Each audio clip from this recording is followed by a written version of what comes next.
오프닝. 사인을 받고 실행한 선수가 모두 한 명이네요. 이 대사가 그대로 화면을 열어젖히며 시작했습니다. 도기는 잠입한 상태에서 가짜 신분을 유지하고 있었고 그의 주변에는 각종 승부 조작에 연루된 선수들이 숨어 있었습니다. 그들의 공통점은 단 하나, 누군가에게서 사인을 받았다는 점이었습니다.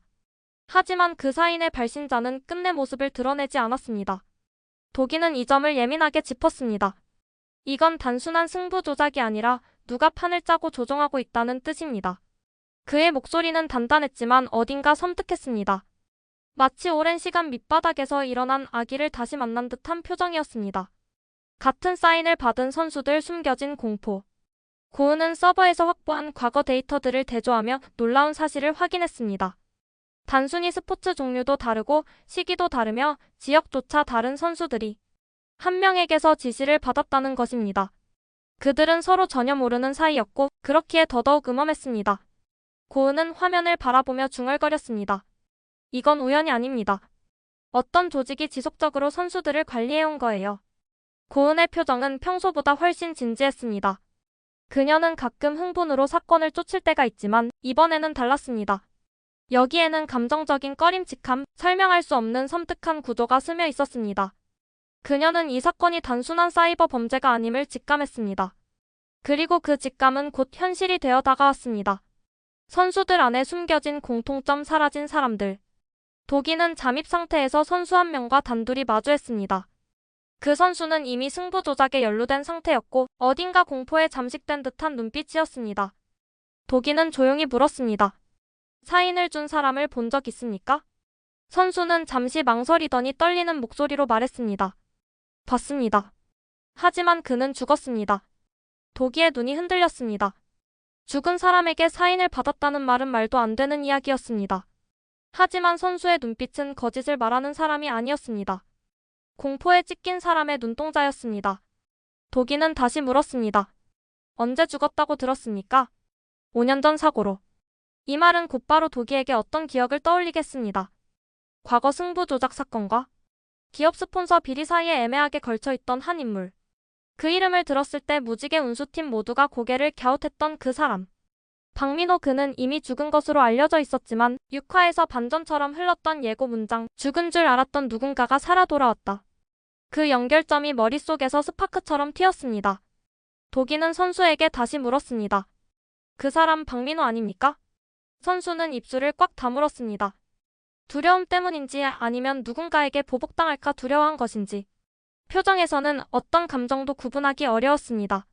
하지만 침묵은 곧 대답이었습니다. 장 대표의 흔들리는 기억 왜 그 시간에 멈춰 있을까?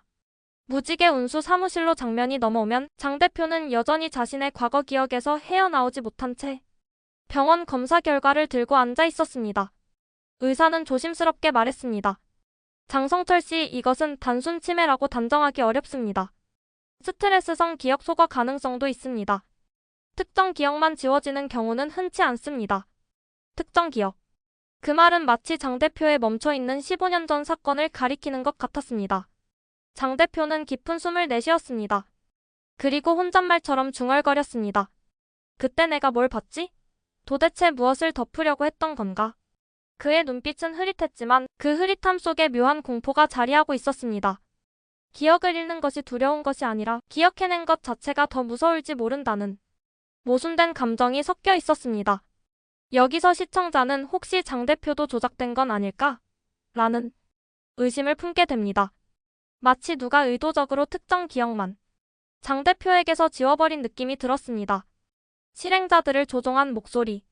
도기는 선수들이 보관했던 모바일 기록 중 특이한 점을 발견했습니다. 통화 기록은 없는데 메신저 음성 메시지 파일만 남아있는 겁니다. 그 음성 메시지를 재생하자 기분 나쁜 변조 음성이 흘러나왔습니다. 하지만 도기는 금세 알아챘습니다. 그 음성에는 사람이 숨길 수 없는 어떤 특정 호흡 패턴이 희미하게 남아있었습니다. 도기는 혼잣말했습니다. 이 패턴 어디서 많이 들었는데? 그의 표정이 굳었습니다. 이건 단순한 보이스 피싱용 변조 음성이 아니었습니다. 마치 누군가 의도적으로 목소리를 숨기기 위해 정교한 알고리즘을 사용한 흔적이었습니다. 즉, 단순 조직이 아니라 전문가의 손길이 닿은 범죄였습니다. 드러난 진실에 조각 살아있는 박민호. 고은은 도기에게 급히 연락했습니다. 도기 씨, 방금 CCTV에서 말도 안 되는 걸 발견했어요. 고은은 화면을 확대해 보여주었습니다. 고개를 숙이고 지나가는 한 남자의 모습. 흔들리는 실루엣이었지만 얼굴 일부가 지나가며 조명을 맞는 순간 그 모습은 너무도 익숙했습니다. 도기는 숨을 삼켰습니다. 저 사람 박민호입니다. 하지만 그는 죽은 사람입니다. 공식 기록에는 사망으로 되어 있었고 장례까지 치러진 인물이었습니다. 고은은 말했습니다. 어쩌면 누군가가 그를 죽은 것처럼 만든 걸 수도 있어요. 그리고 그 사람을 이용하고 있는 겁니다. 고은의 말은 가장 현실적이고 가장 섬뜩한 추론이었습니다. 만약 박민호가 살아있다면? 그리고 그가 선수들에게 사인을 보내는 진짜 배우라면? 도기는 더 깊이 숨을 들이켰습니다.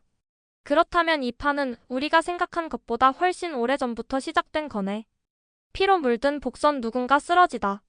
7화 중반부 클라이맥스는 예고에서 힌트로 나온 장면처럼 누군가 피를 흘리며 쓰러지는 장면으로 연결됩니다. 도기는 선수 한 명의 집을 찾아가 도움을 요청하려는 순간 이미 집안은 난장판이었습니다. 그 선수는 심각한 부상을 입은 채 바닥에 쓰러져 있었고 입술에는 단 하나의 단어만 남겨두었습니다. 민호. 그는 그 말을 끝으로 의식을 잃었습니다.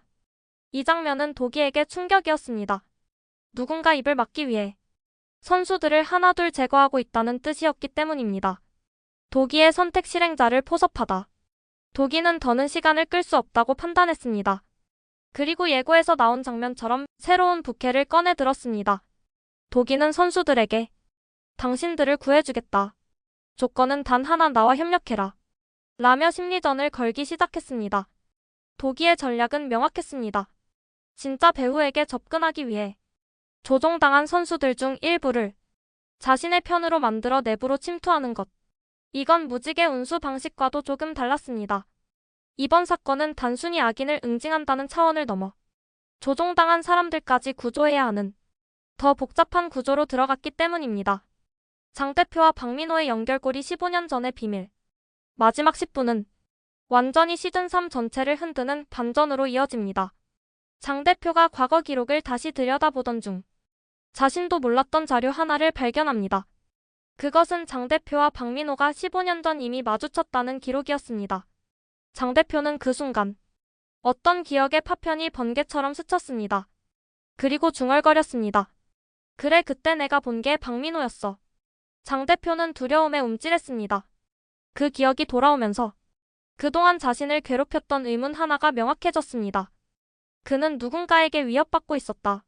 그 위협 때문에 기억의 일부가 없어진 것이 아니라 누군가 인위적으로 지워버린 것이었습니다. 이 사실은 시즌 전체를 흔드는 충격이었습니다. 어둠 속에서 걸어나오는 한 남자. 도기와 고은이 CCTV를 추적한 끝에 박민호가 향한 장소를 찾아가는 장면으로 이어졌습니다. 어둡고 사람의 발길이 끊긴 그곳. 도기는 천천히 안으로 걸어 들어갔습니다. 숨소리 하나, 발자국 하나에도 긴장감이 폭발했습니다. 그리고 그 순간 누군가 그림자 속에서 걸어 나왔습니다. 상반신은 보였지만 얼굴은 어둠 속에 가려진 남자. 도기는 천천히 그의 얼굴을 확인하려 했습니다. 그 남자는 낮게 웃으며 말했습니다. 오랜만이군요, 김도기. 그 목소리. 도기는 그 목소리를 단번에 알아챘습니다. 죽은 줄 알았던 그 사람. 박민호. 여기까지 7화 예상 줄거리였습니다. 감사합니다.